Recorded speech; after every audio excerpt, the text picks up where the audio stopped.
Salut à tous sur la voie de l'apprentissage. Aujourd'hui, nous allons parler des serpents. Préparez-vous à en apprendre plus sur ces animaux qui nous fascinent et nous effraient, qui peuvent être synonymes de mort, mais aussi de vie. Dans cette vidéo, nous verrons quels sont les ancêtres communs des serpents et leurs évolutions. Vous pourrez ensuite en apprendre plus sur les caractéristiques physiques et sur les différentes espèces de serpents. Je vous expliquerai aussi ce qu'il faut faire lorsqu'un serpent vous mord. Nous finirons cette vidéo sur la situation écologique des serpents et sur la vision des serpents à travers les différentes cultures. Alors assis-toi bien, je suis sûr que tu vas en apprendre plus sur les serpents. L'histoire fascinante des serpents remonte à 128 millions d'années, au cœur du Crétacé moyen. Imaginez un monde où ces créatures sinueuses n'existaient pas encore, mais où leur ancêtre commun, un lézard nocturne et longiligne, se faufilait déjà parmi les forêts humides de l'ancien supercontinent l'Eurasie. Contrairement à ce que l'on pourrait penser, les serpents ne sont pas nés dans les océans, mais bien sur la terre ferme. Leur évolution à partir de lézards terrestres est une saga de transformation graduelle et spectaculaire. Pendant près de 70 millions d'années, les ancêtres des serpents ont conservé leurs pattes arrière, les perdant progressivement au fil du temps. Un acteur clé de cette histoire évolutive est un serpent préhistorique vivant il y a plus de 95 millions d'années. Avec ses deux pattes arrière et sa grande gueule aux dents acérées, il offre un aperçu fascinant de ce à quoi ressemblaient les premiers serpents. Mais comment expliquer ces changements drastiques ? La réponse se cache dans leur ADN. Des modifications subtiles dans les gènes OX, véritables chefs d'orchestre du développement, ont probablement conduit à la perte progressive des membres. Au fil des millions d'années, les serpents se sont diversifiés de manière spectaculaire. Il y a environ 45 à 50 millions d'années, les Colubroidae sont apparus, représentant aujourd'hui pas moins de 85% des espèces de serpents connues. Cette diversification s'est accompagnée du développement de stratégies de chasse variées, de la constriction à l'envenimation. Des découvertes récentes continuent d'enrichir notre compréhension de cette évolution. Des fossiles vieux de 34 millions d'années, appartenant à la famille des Boidae, suggèrent que les serpents avaient déjà des comportements sociaux complexes, comme l'hibernation en groupe. Cependant, l'histoire des serpents est loin d'être entièrement écrite. Des scientifiques débattent encore sur de nombreux aspects de leur évolution, comme l'origine du venin ou l'influence précise du climat dans leur diversification. Bien, nous avons parlé des serpents, mais d'où vient le mot serpent ? L'origine du mot serpent remonte au latin serpens, qui signifie serpent et est dérivé du verbe serpere, signifiant ramper ou se glisser. Ce terme latin a évolué pour donner l'ancien français sarpente ou serpent au XIIe siècle. L'étymologie du mot se trouve également dans le grec ancien, où le verbe erpein signifie ramper.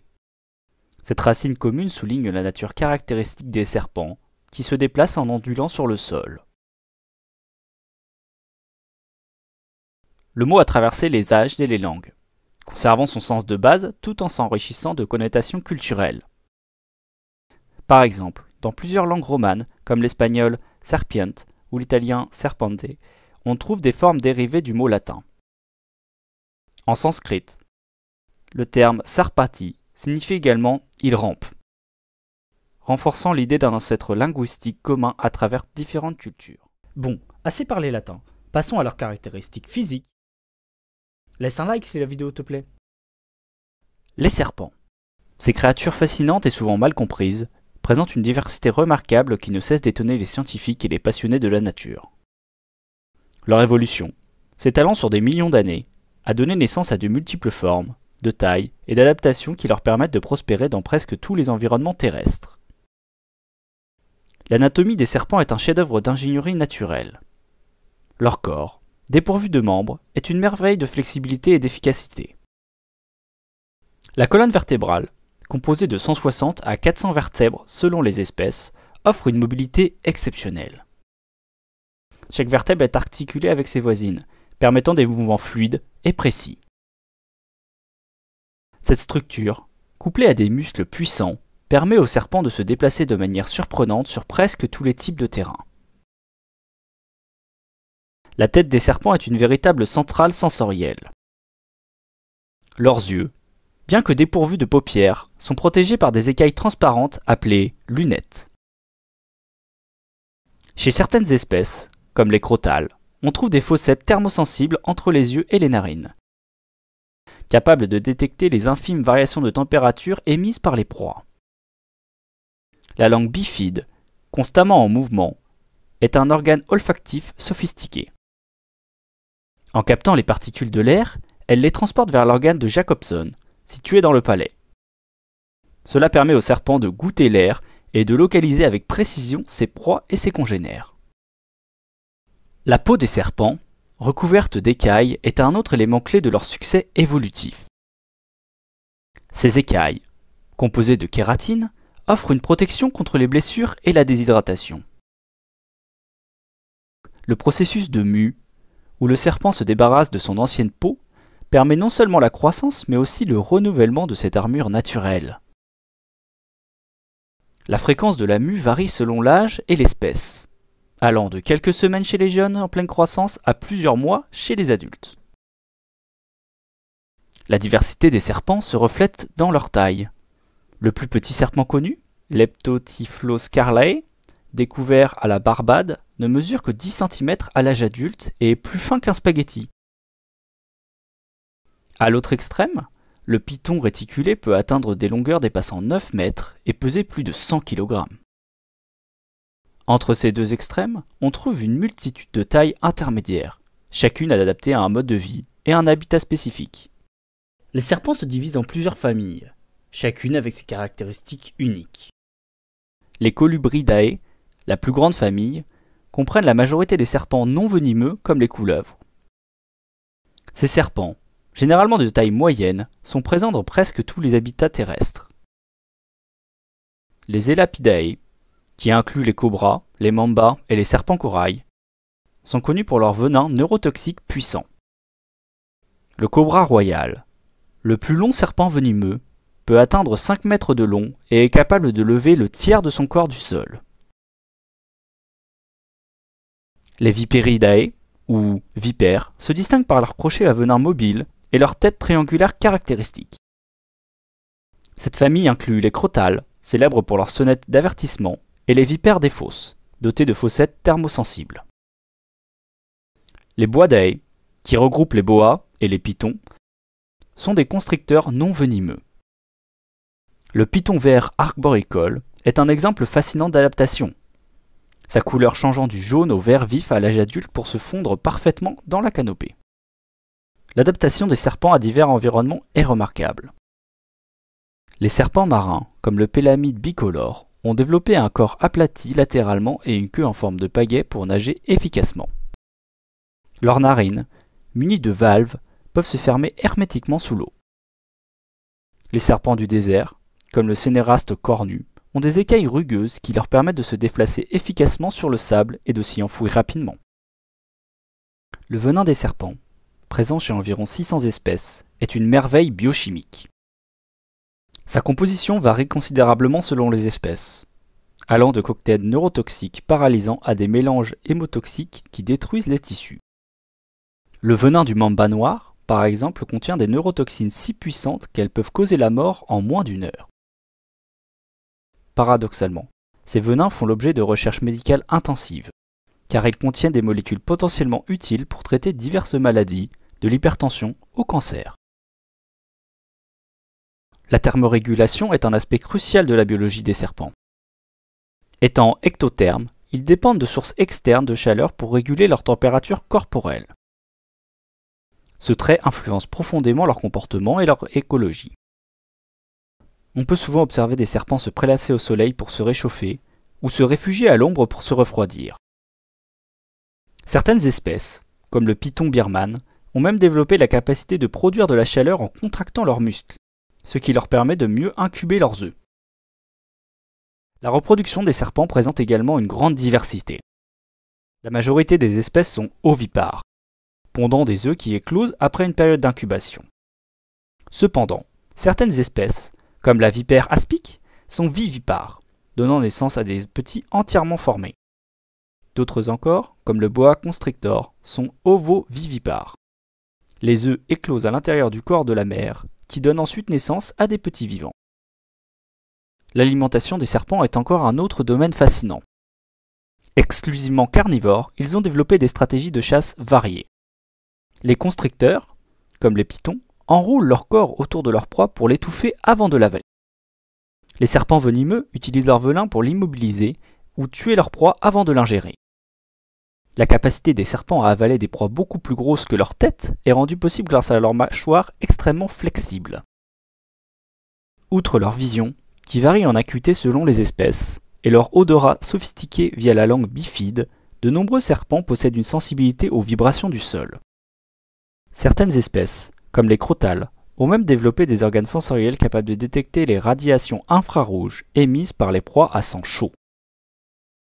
La place des serpents dans les écosystèmes est cruciale. En tant que prédateurs, ils jouent un rôle important dans le contrôle des populations de proies, notamment les rongeurs. Certaines espèces, comme le serpent ratier, sont même considérées comme bénéfiques par les agriculteurs pour leur rôle de régulation des populations de rongeurs nuisibles. Que faire si un serpent vous mord ? En France, les vipères sont venimeuses et sont susceptibles de vous mordre. Bien que les vipères ne soient pas les animaux les plus agressifs, il est important de savoir quoi faire lorsqu'on se fait mordre. Pour répondre à cette question, je vais m'appuyer sur le site d'Amélie.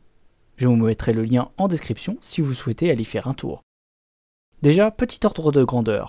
Seulement 369 morsures ont été rapportées en 2016 en France métropolitaine. Bon, imaginons que vous vous promeniez tranquillement en montagne. Vous ne l'avez pas vu, mais un serpent prend tranquillement le soleil. Vous passez à côté, il a peur et vous mord avant de s'enfuir dans les herbes. Il existe alors deux cas. Dans le premier cas, la morsure du serpent est sèche, c'est-à-dire sans injection de venin. Il n'y a pas de traces de morsure et les seuls symptômes ressentis sont le stress. C'est le cas le moins grave qui puisse arriver. Si la morsure n'est pas sèche, il y a des traces de morsure sous la forme de 2 pointes, des douleurs, des rougeurs et des gonflements. D'autres symptômes peuvent également apparaître plus tard, entre 30 minutes et plusieurs heures après. Vous pouvez avoir des nausées, des vomissements, des maux de ventre, la diarrhée, une chute de tension artérielle ou des difficultés respiratoires. Sachez que le stress va accentuer tous ces symptômes. Il faut savoir que le venin de cette vipère n'est pas mortel. Rester calme limitera grandement son action sur le corps. Si vous êtes plusieurs, mettez-vous allongé et ôtez les bagues, montres, bracelets, chaussures ou toute autre chose qui pourrait faire garrot lorsque la plaie va gonfler. Ne prenez que du paracétamol en cas de douleur. Demandez aux personnes qui sont avec vous de composer le 15 ou le 112 et de suivre les instructions. Une des personnes peut aussi parler à la victime et l'inviter à se calmer et à se relaxer. Si vous êtes seul, c'est à vous d'appeler en décrivant bien vos symptômes. Si vous faites partie des rares personnes allergiques, je vous invite à toujours avoir votre stylo d'adrénaline auto-injectable et surtout à apprendre aux personnes qui vous accompagnent comment et quand s'en servir. Voilà, comme ça vous savez quoi faire pour éviter les problèmes. Dans la partie suivante, nous allons parler de leurs problèmes à eux. L'état alarmant des populations de serpents est une réalité que nous devons affronter. Une étude récente, publiée dans la revue Lancet Planetary Health, a révélé des informations alarmantes sur l'état de ces reptiles. Le changement climatique devrait provoquer une migration massive de plus de 200 espèces de serpents venimeux vers de nouvelles régions d'ici 2070. Cette migration forcée aura des conséquences profondes sur la biodiversité et la santé publique. Parmi les espèces concernées, on retrouve la vipère du Gabon, la vipère à cornes, l'aspic d'Europe. Ces serpents verront leur zone habitable changer, voire doubler pour certains. Cette situation est particulièrement préoccupante pour l'Asie du Sud-Est et l'Afrique, qui seront les régions les plus touchées par ces migrations. La destruction des habitats est la principale menace qui pèse sur les serpents et sur les autres reptiles. L'agriculture intensive, la déforestation et l'urbanisation croissante sont les principaux coupables de cette perte d'habitat, notamment en Asie du Sud. D'autres facteurs contribuent également au déclin des populations de serpents. Les espèces exotiques et envahissantes, la pression exercée par les prédateurs, la chasse non encadrée et le braconnage sont autant de menaces qui pèsent sur ces animaux. L'Union internationale pour la conservation de la nature, UICN, a récemment publié une évaluation exhaustive de l'état de conservation des reptiles dans le monde. Les résultats sont alarmants. 21% de la totalité des espèces de reptiles sont en voie d'extinction. Cela signifie qu'un reptile sur 5 est menacé de disparition. Cela ne se limite pas qu'aux serpents. Par exemple, la moitié des espèces de crocodiles 11 sur 23, est considéré comme menacé sur la liste rouge mondiale de l'UICN. Le gavial du Gange, en particulier, est en danger critique d'extinction en raison de la fragmentation de son habitat par les barrages et l'urbanisation. La disparition des serpents et des autres reptiles aurait des conséquences désastreuses sur les écosystèmes. Ces animaux jouent un rôle crucial dans la chaîne alimentaire, étant à la fois prédateurs et proies. Ils contribuent à réguler les populations de rongeurs et d'autres petits animaux, tout en servant de nourriture à de nombreuses espèces d'oiseaux et de mammifères. De plus, la perte de biodiversité des serpents venimeux dans les pays à faible revenu affecterait le fonctionnement des écosystèmes déjà fragilisés et entraînerait la perte de ressources génétiques précieuses. Ces ressources pourraient être cruciales pour la recherche médicale et le développement de nouveaux traitements. Face à cette situation alarmante, des efforts de conservation sont mis en place dans de nombreux pays. En France, par exemple, toutes les espèces de serpents sont désormais protégées, y compris les vipères aspics et péliades qui étaient auparavant exclus de cette protection. Des programmes de conservation, comme ceux mis en place pour le gavial du Gange en Inde et au Népal, ont permis d'augmenter le nombre d'individus. Les serpents, comme d'autres reptiles, ont développé des stratégies pour faire face aux changements environnementaux. Une étude publiée dans la revue Ecologia a démontré que les serpents sont capables de choisir activement les conditions d'humidité de leur habitat par des comportements d'hydrorégulation. Cette capacité les aide à limiter les pertes hydriques et à atténuer le stress associé aux périodes de sécheresse. La protection des serpents et des autres reptiles passe aussi par une meilleure compréhension de ces animaux par le grand public. Contrairement aux idées reçues, les serpents ne sont pas des créatures agressives cherchant à attaquer les humains. Comme l'explique Lucie Texier, chargée d'études faune à Vienne Nature, s'il sait qu'il peut s'enfuir, un serpent n'attaquera pas. Ce qu'il veut, c'est de la nourriture et de la chaleur. La situation écologique des serpents et des autres reptiles est préoccupante. Avec 21% des espèces menacées d'extinction, il est crucial d'agir rapidement pour préserver ces animaux essentiels à nos écosystèmes. La conservation des habitats, la lutte contre le changement climatique et la sensibilisation du public sont autant de pistes à explorer pour assurer la survie de ces fascinantes créatures. Bien, passons à la dernière partie. Les serpents et la culture, entre fascination et répulsion. Le serpent, présent partout sauf en Antarctique, possède une place unique dans les cultures du monde entier. Animal à la fois craint et respecté, il symbolise depuis toujours des idées opposées, la vie et la mort, le bien et le mal, la peur et l'espoir. Dès les premiers temps, le serpent a représenté les forces de la nature. En Égypte ancienne, le serpent qui se mord la queue, appelé Ouroboros, montrait le cycle sans fin de la vie. Cette idée ressemble au comportement des serpents actuels, comme le mamba noir d'Afrique, dont le venin ultra puissant montre à la fois le danger et le rôle dans l'équilibre naturel. On rappelle que seulement 3 gouttes peuvent tuer un être humain. Chez les Amérindiens, la mue du serpent, le fait qu'il change de peau, était vu comme un signe de renaissance. Dans l'hindouisme, le cobra protège le dieu Shiva.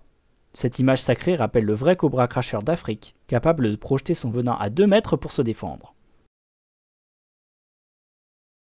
En Australie, les aborigènes racontent que le serpent arc-en-ciel a créé les montagnes en rampant sous terre. Dans la Bible, le serpent tente Ève, mais certaines traditions anciennes y voient un porteur de savoir. Mais comment est-il vu aujourd'hui ?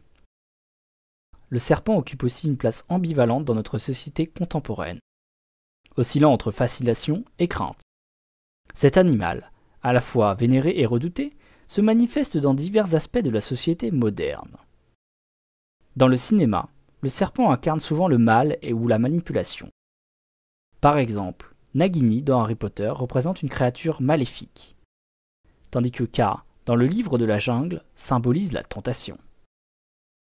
Les neurosciences révèlent que notre cerveau est programmé pour détecter les serpents rapidement, ce qui explique leur utilisation fréquente dans le marketing pour attirer l'attention. Parallèlement, des chercheurs étudient le venin du mamba noir pour développer des antidouleurs puissants. Dans le domaine spirituel, le serpent est souvent associé à la transformation personnelle. Des séances de méditation utilisent l'image du serpent intérieur pour symboliser la croissance spirituelle. Dans certaines cultures, comme au Vietnam, Des temples consacrés aux serpents sacrés intègrent des technologies modernes pour surveiller et diffuser des images de ces reptiles en ligne. Enfin, le serpent inspire également la mode et l'art. Des créateurs incorporent des motifs serpentins dans leurs collections, tandis que les tatouages représentant des serpents connaissent une popularité croissante. Cette vidéo sur les serpents touche à sa fin. J'espère qu'elle t'a plu et que tu as pu en apprendre plus sur eux. Si tu le souhaites, tu peux liker et t'abonner pour plus de vidéos. À bientôt!